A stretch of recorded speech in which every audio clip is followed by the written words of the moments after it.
Assalamualaikum warahmatullahi wabarakatuh. Bismillahirrahmanirrahim. Alhamdulillahi rabbil alamin. Wa bihi nasta'in wa ala umurid dunya waddin. Assalatu wassalamu ala asyrafil anbiya'i wal mursalin. Sayyidina Muhammad wa ala alihi wa sahbihi ajma'in. Amma ba'duh. Faqala al-musannifu rahimahullahu ta'ala ونفعنا بعلومه وأمدنا بأسراره وبكم في الدارين آمين. Bismillahirrahmanirrahim. Mas'alatun, satu permasalahan.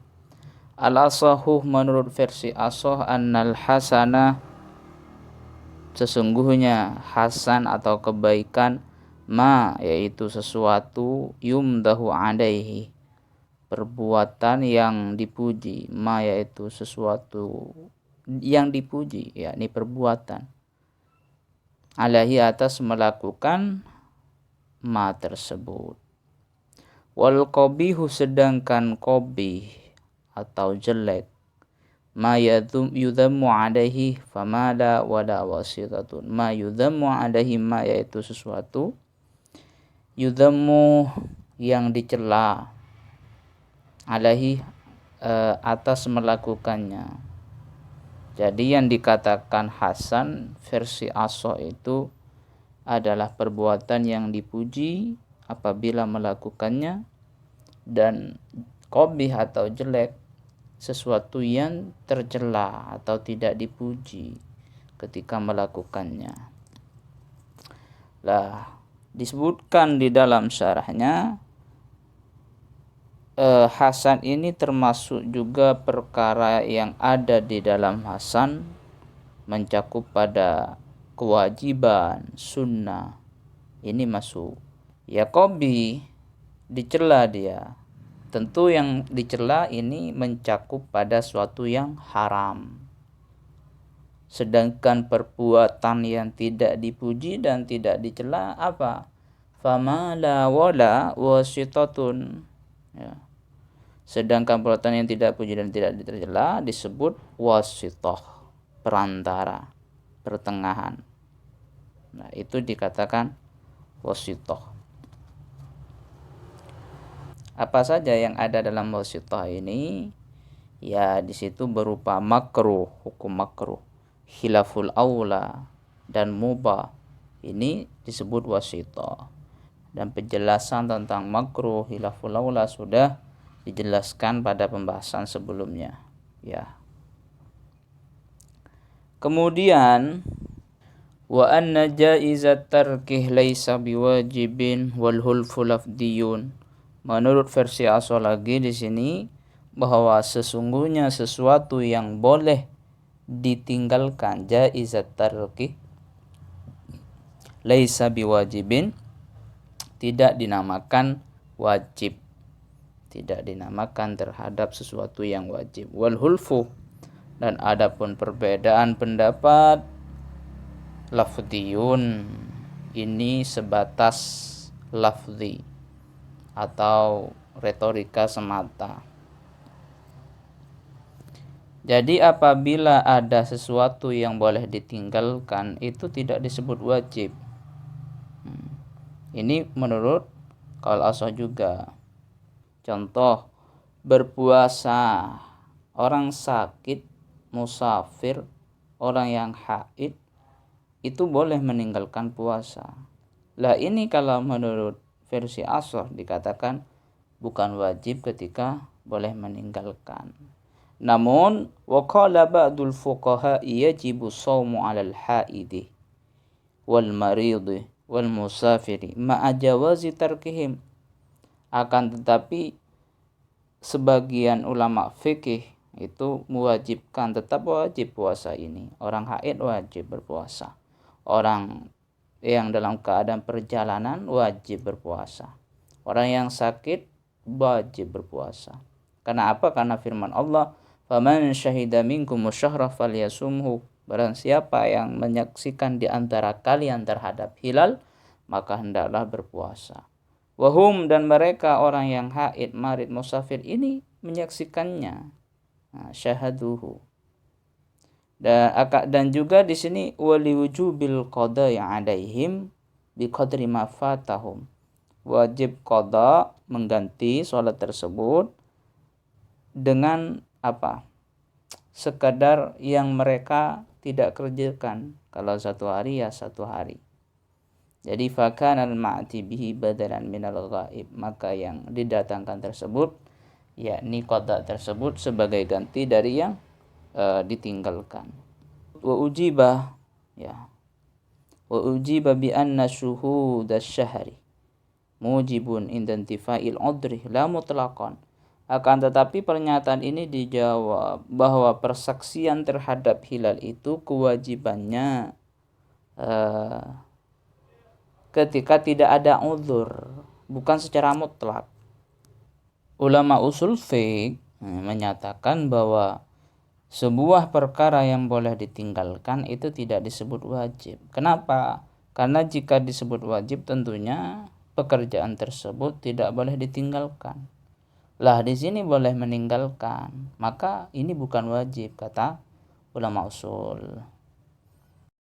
Dan dalam contoh yang tadi itu tidak dibedakan. Contoh yang tadi seperti halnya perjalanan musafir.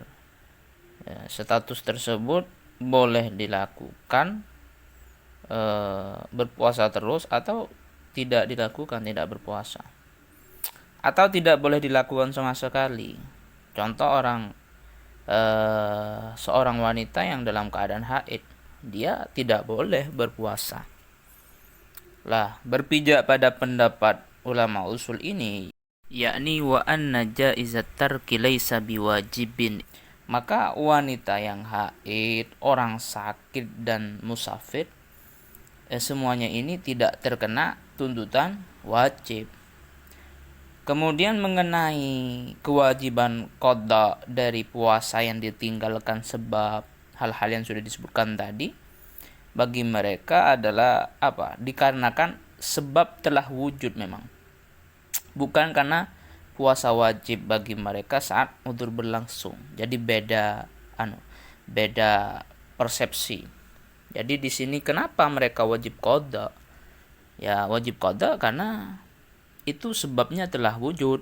Begitu. Beda ya kalau nanti ulama fikihnya seperti yang sudah dijelaskan sebelumnya.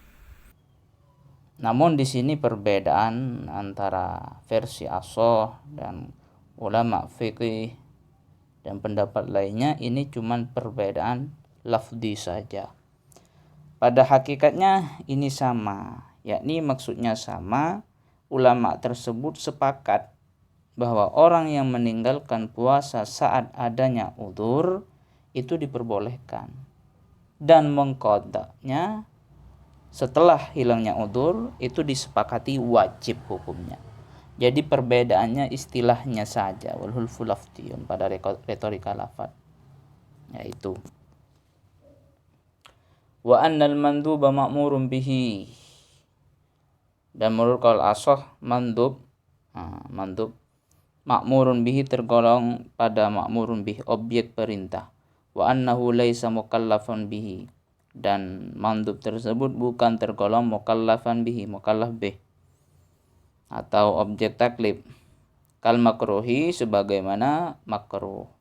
Binaan hal ini berpijak ala anna taklifah, atas sesungguhnya apa taklif yang mengandung nilai istilahnya taklif, nilai kesulitan. Ilzamu ma fihi kulfatun la tulabu. Ya, taklif itu adalah ilzamu mengharusan atau pengharusan atas sesuatu ma fihi kulfatun, yang di dalam suatu tersebut mengandung nilai kesulitan, kulfah. La tolabuhu, bukan tuntutan atas sesuatu tersebut. Jadi berpijak pada bahwa mandub itu adalah laisa mukallafan bihi bal ma'murun bihi. Maka berpijak dari definisi taklif ilzamu ma fihi kulfatun, yaitu mengharuskan sebuah perbuatan yang di dalamnya ada unsur kesulitan. Lah, mandub yakni sunnah dan mubah, menurut qaul aso ini keduanya tidak tergolong mukallafan bihi. Kenapa? Karena dari kata-kata tadi bahwa kalau mukallaf bihi itu ilzamu fi kulfah, mengharuskan sebuah perbuatan yang di dalamnya ada unsur kesulitan. Lah, sunnah dan mubah tidak mengharuskan terhadap sebuah perbuatan yang di dalamnya ada unsur kesulitan. Seperti itu. Kemudian kata-kata la tolabuhu. Nah, di sini dikatakan la tolabuhu karena ada yang berpendapat bahwa taklif itu tolabu ma fihi kulfatun. Siapa yang berpendapat dengan ini? Ini disebutkan dalam syarahnya, wa bihi fassarul qadi Abu Bakrin al-Baqilani. Dia mendefinisikan taklif bukan ilzamu ma fihi kulfatun, akan tetapi tolabu ma fihi kulfatun. Apa itu tolabu ma fihi kulfatun? Menuntut sebuah perbuatan. Tadi kan mengharuskan sebuah perbuatan. Jadi di sini menuntut sebuah perbuatan yang di dalamnya ada unsur kesulitan. Jadi kalau berpijak pada pendapat Al-Qadhi ini, maka mandub, sunnah yang tadi itu, kemudian makruh, khilaful aula itu tergolong pada mukallaf bih. Sebagaimana wajib dan haram yang masuk pada mukallaf bih. Sehingga menurut Al-Qadhi Abu Bakar Al-Baqilani ini, semua hukum baik dari wajib, haram, mandub, makruh, khilaful aula kecuali mubah itu masuk pada mukallaf bih, ditaklif semuanya. Kenapa masuk pada mukallaf bih? Karena tolabu ma fihi kulfatun, kan dituntut semua, tapi tidak mengharuskan meskipun dituntut. Tolabu ma fihi kulfatun. Kalau mubah tidak ada tuntutan, memang tidak ada perintah seperti itu. Tidak ada tuntutan, perintah yang bersifat tuntutan seperti itu.